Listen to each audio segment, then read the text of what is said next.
Chapter 1. The Gala. My fiancée fell in love with her driver and broke off our engagement in front of everyone at my grandmother's 80th birthday gala.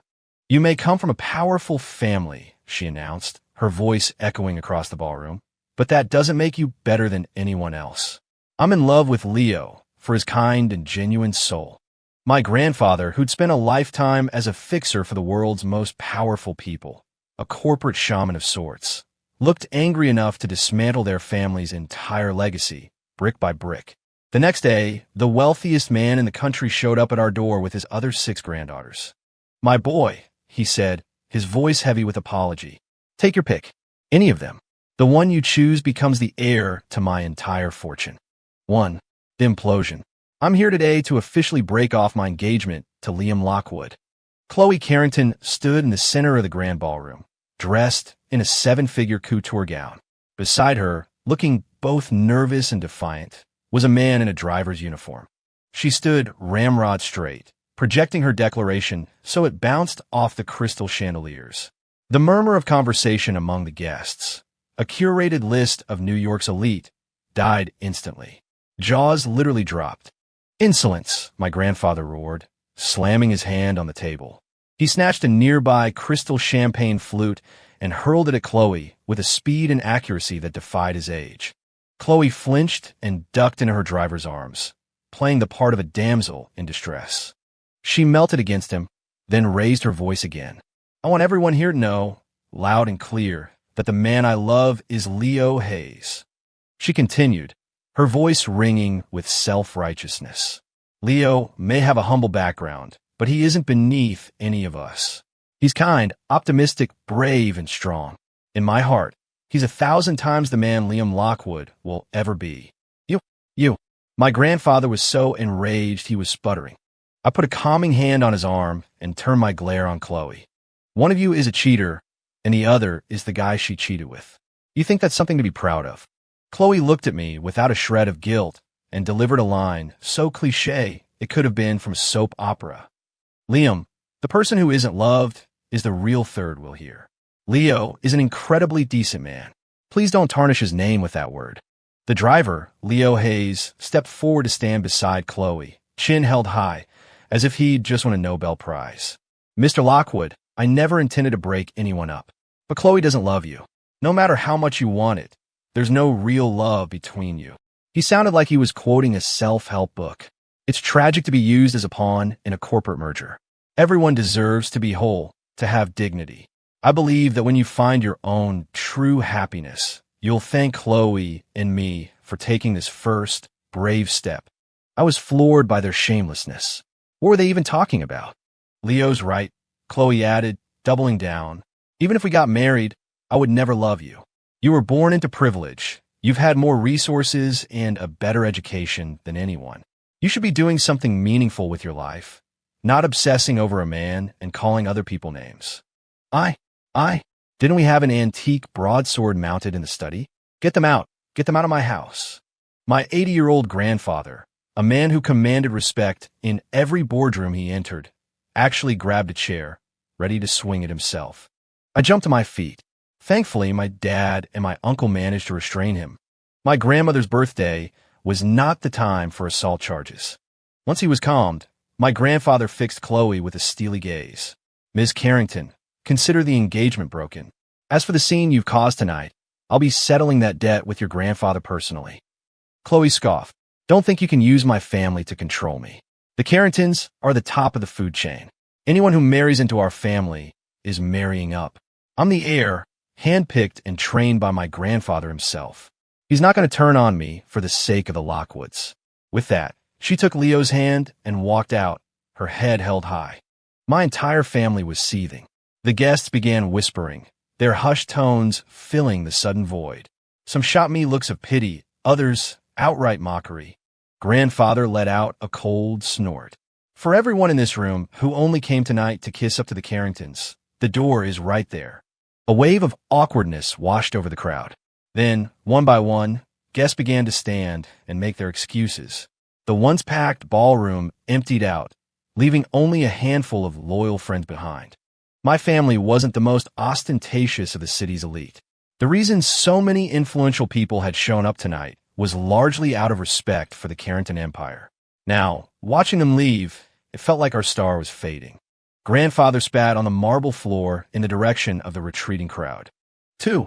Family currents. Few people knew the truth about my family. The Lockwood legacy wasn't built on stocks and real estate, but on something far older. We were a family of strategists, of fixers, whose advice could make or break fortunes. We saw patterns others missed, and our public businesses were mostly a front. Meddling with fate was a private affair.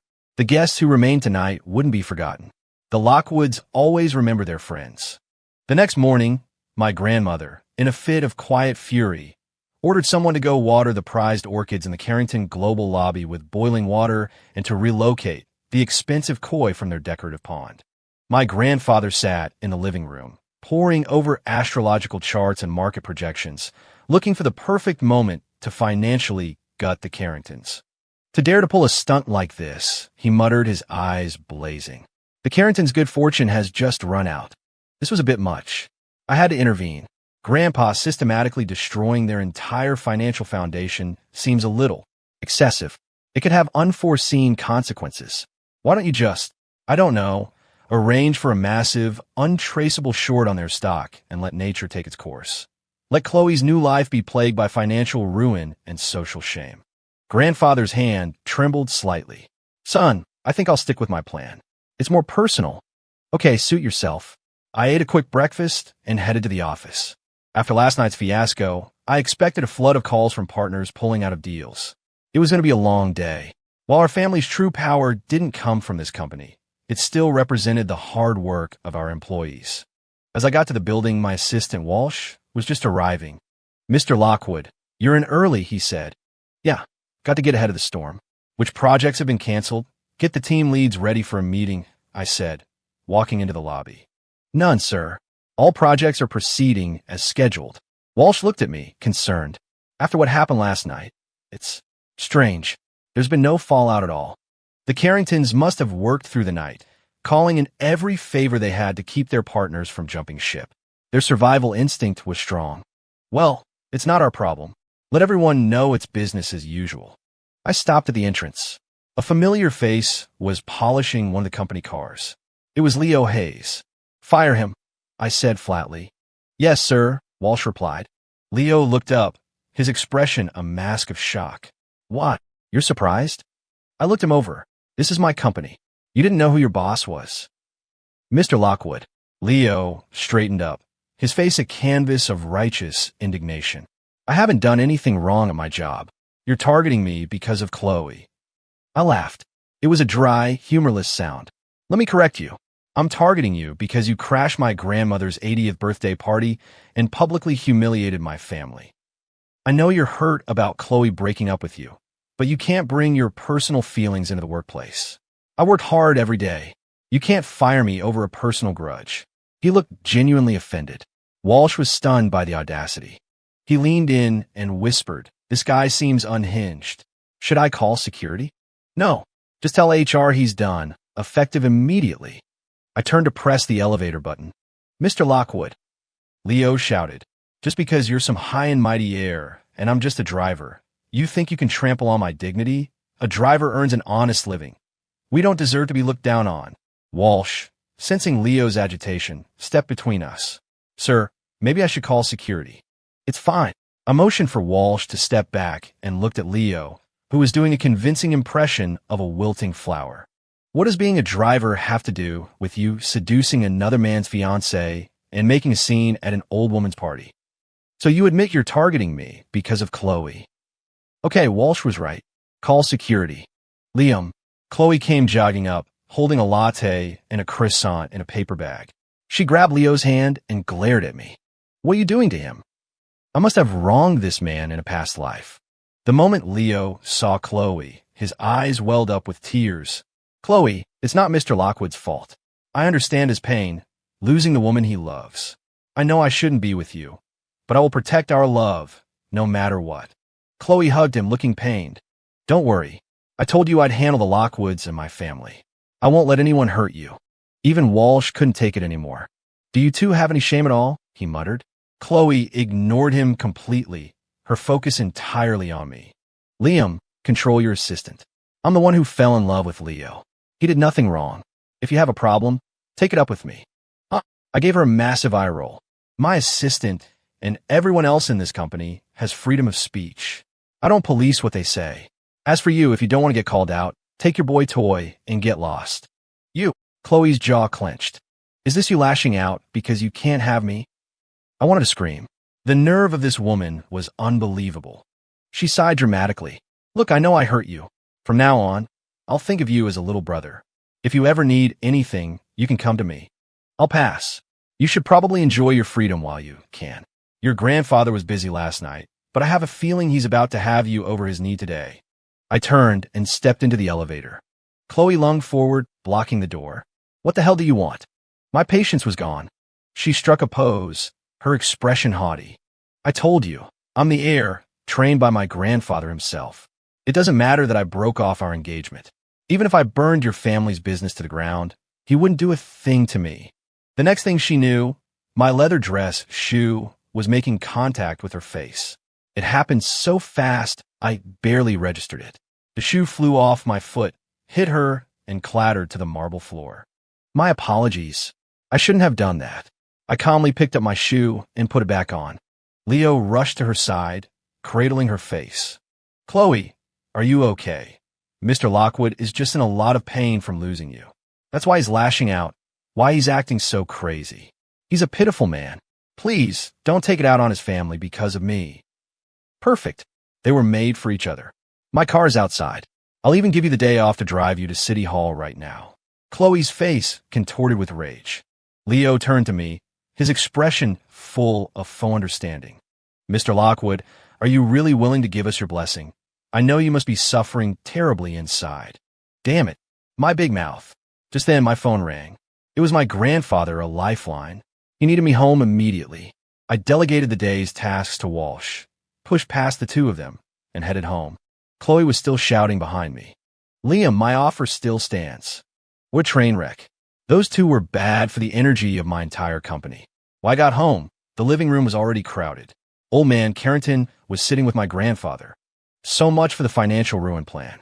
They had been friends for over half a century. I knew this wouldn't be a simple fight. Standing beside them were Mr. Carrington's 6 other granddaughters. So that was his strategy. He didn't have the nerve to come grovel alone, so he brought reinforcements. There was the elegant and poised second oldest, Morgan, the gentle and graceful third, Amelia, the cool and intellectual fourth, Claire. The spunkiest one, the fifth, saw me first.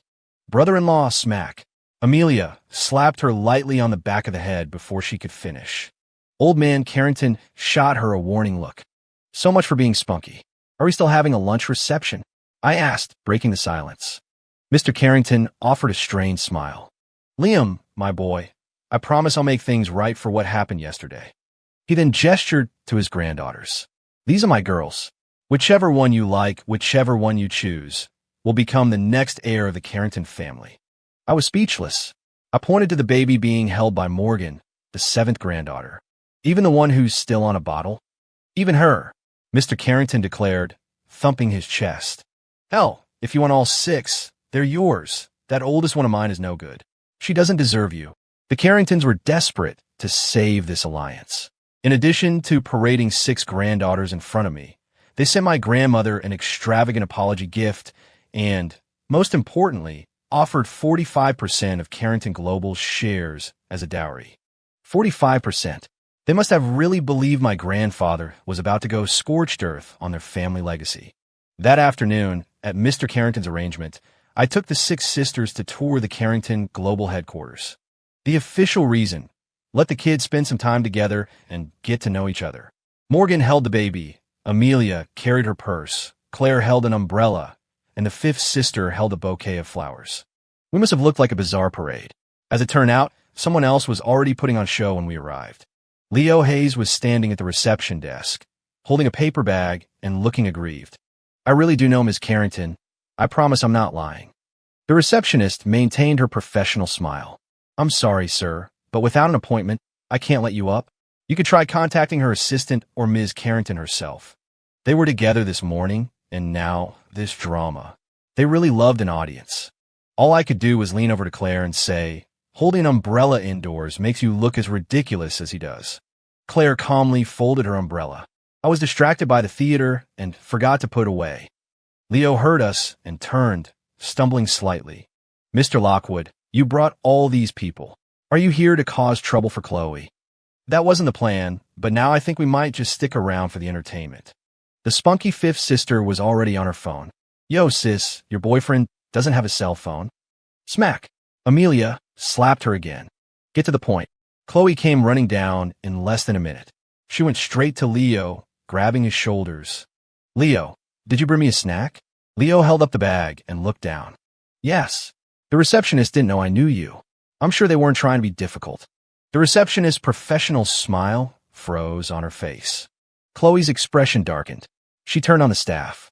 "You people are double salary for all of you this month." I cut her off. I was just a force for good, standing up for the little guy. Chloe whipped her head toward me. "Liam, I said I'd treat you like a brother, not that you could come here and bully Leo. I expect you two to get along." What? Was she serious? The commotion had drawn a small crowd of employees, who were now whispering loudly. "What's going on?" The receptionist stopped the boss's boyfriend, and Mr. Lockwood is backing them up. "But didn't they break up yesterday? How can he back them up? He's acting like he's still the future boss, crashing the actual future boss's party." The whispers seemed to embolden Leo. He stood a little taller. "Mr. Lockwood, this is Chloe's company. Even if you two grew up together, you can't just come in here and throw your weight around." "Is this your company?" I asked Chloe directly. "If it's not mine, is it yours?" She shot back, genuinely baffled by the question. She already saw Carrington Global as her personal property. She turned her glare back to the receptionists. "You three are fired. Don't bother coming in tomorrow." The faces of the young receptionists went pale. Behind me, Morgan placed the glass baby bottle on the marble countertop. It made a sharp, definitive clack. Everyone's attention snapped to Morgan. She looked at the three receptionists. "What's your monthly salary?" $5,500. One of them answered timidly. "Show me your Venmo QR codes." The three stood frozen. "The salary bonus is coming from my account," Morgan clarified. Instantly, three phones were held up with shaking hands. "Thank you, Ms. Morgan." As Morgan scanned their codes one by one, Chloe seethed. "Morgan Carrington, are you here just to undermine me?" Morgan ignored her, instead offering a word of encouragement to the staff. "Keep up the good work." "I wasn't aware that Carrington Global was taking orders from the second in line," Chloe said, her voice dripping with icy contempt. Morgan pocketed her phone, picked up the baby bottle, and finally met her sister's gaze. "Didn't Grandpa tell you to submit your resignation?" she asked, her tone light and casual. A new wave of murmurs rippled through the crowd. Chloe's powerful CEO facade almost cracked. I could practically hear her grinding her teeth. "You think because Grandpa said something in a moment of anger, you could just take my place?" "Not all," Morgan said, just as calmly. "I just assumed you'd want to resign for the sake of love." Chloe let out a bitter laugh. "You've been watching too many movies. You're delusional." She wrapped an arm around Leo and announced to everyone, "Who I marry has no bearing on my position at this company." Leo tugged at her sleeve, his expression a perfect mix of vulnerability and concern. "Chloe, is that your sister? Did I cause trouble for you? Your family must hate me." "We all adore you, brother-in-law," Morgan said, enunciating the last word with perfect clarity. It completely derailed whatever comforting words Chloe was about to say. Leo covered his face. "Oh my, we're not married yet." Chloe didn't seem pleased by her sister's supposed approval. She stared at us, her face a thundercloud. "What are you all really doing here? Liam, are you using my sisters to bully Leo because you grew up with him? Which one of your eyes saw us bullying him? We just called a brother-in-law. Be nice to your brother-in-law, everyone." I glanced at the sisters behind me. "Hello, brother-in-law." They all chirped, bowing in unison. Good grief. You'd think I was their gang leader. Leo blushed a deep crimson and clutched Chloe's sleeve again. "Chloe's, I was twitching. What is the real reason you're here?" "Touring our territory," I said, as if it were the most obvious thing in the world. Chloe stared at me for a second, then actually laughed. "Fine. I know you can't get over our years of history. As long as you don't bother Leo anymore, I'll allow you to come and go from Carrington Global as you please. You can even pretend it's your territory. From now on, you're my dear little brother. I was at a loss for words. Leo's face fell for a moment before he forced a smile. Mr. Lockwood, since Chloe sees you as her brother, that makes you my brother too. If you don't mind, you can call me Big Brother from now on. He reached out to grab my arm, and I instinctively recoiled. Morgan, with her long legs, stepped in front of me, baby in arms. I think we can skip the family bonding session. Why don't you just swear an oath, Chloe? 6. Oaths and betrayals. Swear what? Chloe asked, confused. Swear that from this day forward, Liam Lockwood is nothing more than your brother. Claire, the fourth sister, chimed in. Blood of your blood, flesh of your flesh. Amelia, the third, added dramatically. Get it on video, Morgan instructed the receptionists. This is hardly necessary, I said, exasperated by the turn of events. She's out of the running. There's no need to salt the earth. She sees you as a brother, but that doesn't stop you from seeing her as a fool, Claire said, adjusting her glasses. Chloe laughed again, a cold, sharp sound. You think I still have feelings for Liam, and you're trying to provoke me with this oath. She looked past Morgan, her eyes locking on me. What did you promise them? Are you still trying to get me back? I slowly raised my hands in surrender. I haven't done a thing. Morgan shifted to block Chloe's view of me. Do you always target him because you think he's the easiest one of us to push around? Am I targeting him? Or did he bring a posse of my own sisters here to confront me? Chloe shot back. We're here with Liam to tour his territory. This has nothing to do with you, Morgan said, as if her sister's fury was nothing more than a mild inconvenience. She gently rocked the baby, who had started a fuss. It's okay, sweetie. Your aunt is just being dramatic. I had to admit, having Morgan stand in front of me felt safe. Chloe looked like she was about to throw a punch, and Morgan was a solid shield. This woman was impressive. Maybe I shouldn't call her the second sister in my head anymore. With her standing there, the scene shifted from a cringy reality show to a high-stakes drama. After calming the baby, Morgan looked up at Chloe again. Do you get some kind of satisfaction from scaring your little sister? Chloe was so angry she couldn't speak. She slammed her fist on the counter. The staff jumped, but the baby in Morgan's arms didn't even cry. Leo, apparently trying to de-escalate, looked at Morgan. I know you all grew up with Mr. Lockwood, and it's hard for you to accept me, but your sister has her own free will. Brother-in-law, we all really like you. Morgan cut him off. No one is stopping you from being together. In fact, Grandpa said that as soon as Chloe resigns from her position, he'll arrange your wedding. Leo froze. The crowd started whispering again. They're really replacing the air. But the chairman raised her himself. He'll probably soften up in a few days. You're blackmailing her, Leo stammered. He grasped Chloe's hand. Chloe, you can't give up so much for me. I could never forgive myself. Chloe's expression softened instantly when she looked at Leo. Don't worry, she said gently. Grandpa is just throwing a tantrum. Give him a little time. He'll come around. When she looked back at us, her face was a mask of cold fury. I never thought any of you would actually take his angry words seriously. You couldn't wait to try and take my place. I'm not that eager, Morgan said. The first test for the new CEO is to repair the corporate image you shattered yesterday. Chloe ignored that comment, turning the heat back on me. Liam, if she's using you to drive a wedge between me and my grandfather, it's not too late to wise up and come back to my side. You're so full of drama. You should be a screenwriter after you quit, I suggested sincerely. Liam, Chloe's eyes were practically shooting lasers. I'm giving you one last chance. Before I deal with these ambitious sisters of mine, I can just as easily crush the Lockwoods. 7. The changing of the guard. I leaned over the counter. Does anyone have a baseball bat I can borrow? One of the receptionists, ever helpful, started to offer me the small stool from their break area, but look from Morgan stopped her. Damn it, I was deducting points from Morgan for that. Now, she was only a 9,940 out of 10, 0, 0, 0. I slapped my hand on the counter. Ouch, marble. I clenched my jaw, pretending it didn't hurt at all, and pointed an accusing finger at Chloe.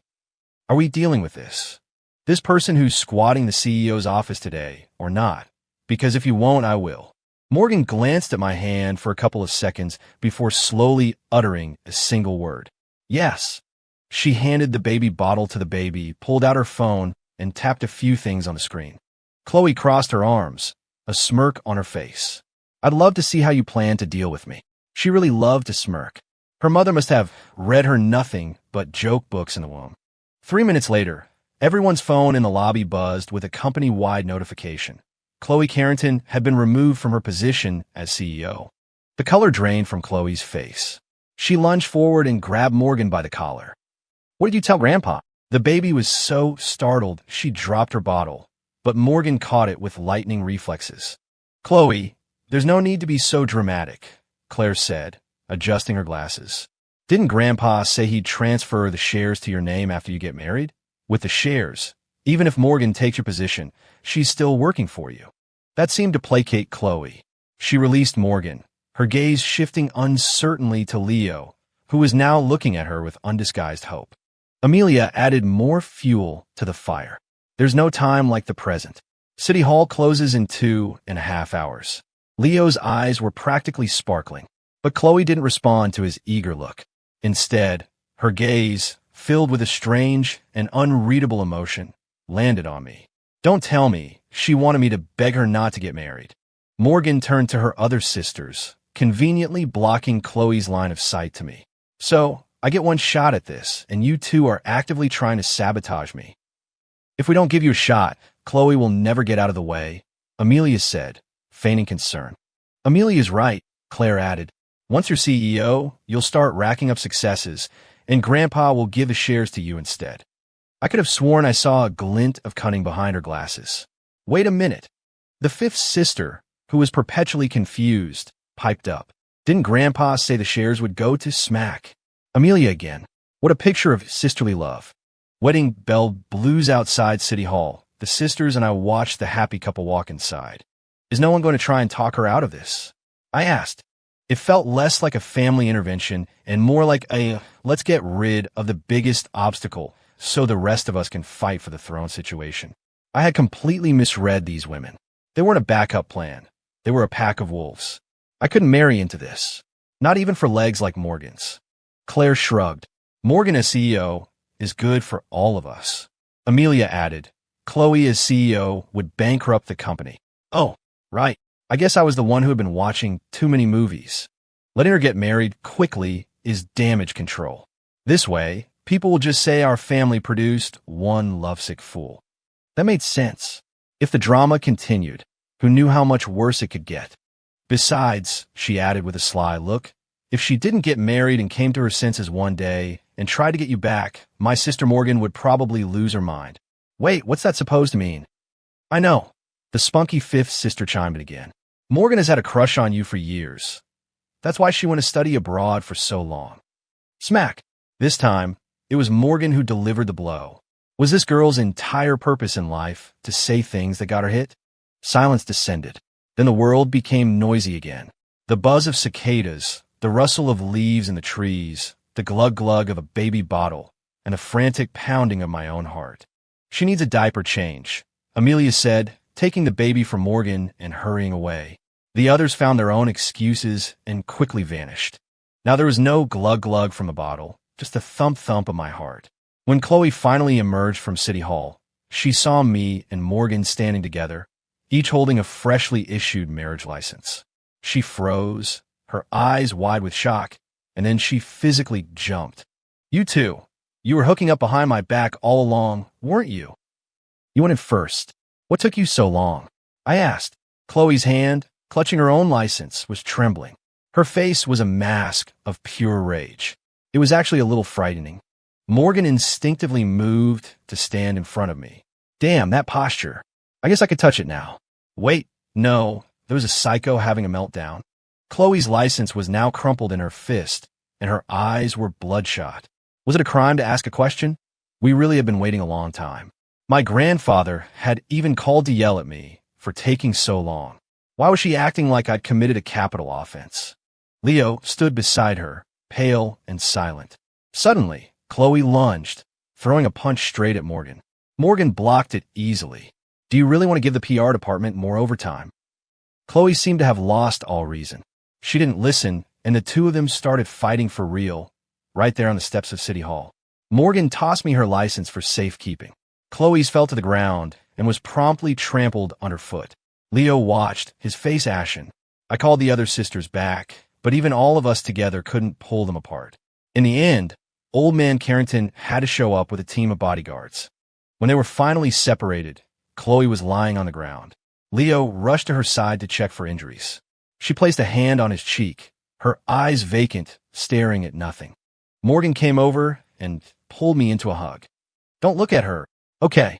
The new order Leo and I were both brought back to the Carrington estate. The family, faced with two new and very sudden sons-in-law, put on a show of welcoming us both. Every elder gave us a red envelope with cash, a traditional gift. Their smiles were a bit stiff when they faced Leo, but they didn't play favorites. No one had ever forced Chloe to marry me. If she had simply broken things off amicably and then found a new partner, I'm sure their welcome for Leo would have been much warmer.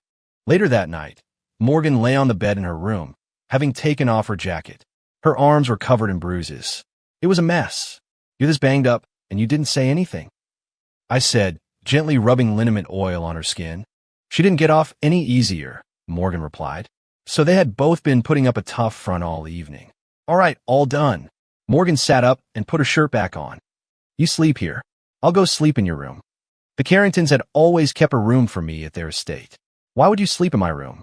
"I'm afraid your grandfather might murder me in my sleep. Then I'll go back to my own room." "But I want to sleep in your room." "Oh, okay then." After she left, I couldn't sleep. My mind was racing, filled with images of long legs and bruised arms that I tossed and turned. The share transfer was happening tomorrow. I couldn't oversleep and miss the look on Chloe's face. Just as I finally drifted off, a loud crash from upstairs jolted me awake. What in the world? I grabbed the antique Japanese katana Morgan kept as a decoration and stormed upstairs, ready to confront whoever was making the racket. It was Chloe and Morgan fighting again. In my room. By the time I got there, the whole family had already gathered, and I was standing there holding a sword. I managed, offering an awkward laugh. "I'm not a morning person." Chloe saw me and marched right over. She grabbed my wrist, her eyes red and wild. "You only married her to get back at me, didn't you?" "That's bullshit." I rarely swore, but this was too much. Chloe kept glaring at me. Whatever she was about to say was cut off when Morgan stepped forward and unsheathed the katana. "Put the sword down." I yelled instinctively, like someone in a movie. "Wait, why are you looking at me? Murder is illegal." "Chloe, go back to your room," Mr. Carrington finally said, his voice heavy with exhaustion. Leo stood in the doorway of their room, biting his lip and watching the scene unfold. Chloe didn't look at him. She looked at my grandfather, then back at me. She hesitated for a long moment, Morgan's blade still gleaming in the low light. Finally, she let go of my wrist. "Morgan can't give you anything," she spat, then turned and stormed back to her room. The door slammed shut. A collective sigh of relief went through the room. We all just stood there, looking at each other, not knowing what to say. I took Morgan's arm. "Come on, let's go sleep downstairs." A new beginning the next morning, after a much-needed period of calm, the entire Carrington family gathered in the formal dining room. Chloe was dressed immaculately, looking every bit the powerful executive again. She sat across from me and Morgan, with a radiant Leo practically attached to her hip. The two of them were whispering and touching, constantly shooting glances our way. "Everything you see here will be yours one day," Chloe whispered loudly in Leo's ear, making sure we could hear. And she looked right at us. Seriously, she needed help. Leo tried and failed to suppress a grin. All that money, I couldn't blame him. I wouldn't be able to stop smiling either, which is why I wasn't even trying. "Happy." Morgan leaned in and whispered in my ear, her voice barely audible. "Do you know how much money that is?" I whispered back. "I have no idea," she said. Chloe's glare was so intense it felt like it could burn holes in us. "Your sister is crazy," I muttered, rubbing my arm. "I'll arrange for her to take a long, extended vacation abroad," Morgan said, taking my hand. "Good. The sooner, the better." Mr. Carrington took his seat at the head of the table. He looked like he had aged 10 years in 2 days. Chloe's expression shifted from hostile to defiant as she waited for her grandfather to speak. He didn't waste any time. As we agreed, Chloe will be relinquishing her claim as heir. Chloe shot to her feet. Grandpa, you can't still be serious. I have never been anything but serious with you, Chloe, Mr. Carrington said, his gaze firm. You have to take responsibility for your choices. He pushed 2 folders across the table toward me and Morgan. I'm an old man. The future of the Carringtons is in your hands now. He said it with a profound sense of relief. By tying his family's fate to the Lockwoods, he was ensuring not just their financial future, but access to a kind of power and foresight that money couldn't buy. He could finally rest easy. I signed my name with a flourish. I was now part owner of the country's largest corporation. And then Chloe snapped. She started screaming, smashing glasses and plates around her. Why? I only made one mistake. Why are you all doing this to me? She pointed a trembling finger at me. I make one mistake, and you turn around and marry someone else. Then she turned on her grandfather. And you, I make one mistake, and you give everything that was mine to Morgan. Why? Her voice cracked with hysteria. Couldn't you have just told me I was being foolish? Couldn't you have stopped me and begged me to come back? Why did you do this to me? Why? Morgan was staring her down with eyes as cold as ice. Mr. Carrington looked too disappointed to even speak. As for me, it was a business arrangement, Chloe. They just swapped out one of the principals. It's not that complicated. That sent her completely over the edge. She tried to lunge at me across the table, but Morgan stood up and blocked her path. Leo stood off to the side, pale and helpless. Chloe, Mr. Carrington's voice boomed. You are a married woman now. You have a husband to be responsible for. No, he's not. Chloe shook her head, stumbling backward, then turned and fled the room. Leo was left standing there, utterly abandoned. You should go back to your room, Mr. Carrington said with a deep sigh. Before he left, Leo shot me a look of pure, unadulterated hatred. You should get them on a plane soon, I sighed. A week later, Chloe and Leo were on their way to Europe, and Morgan and I had the wedding of the century, ready to live happily and powerfully ever after.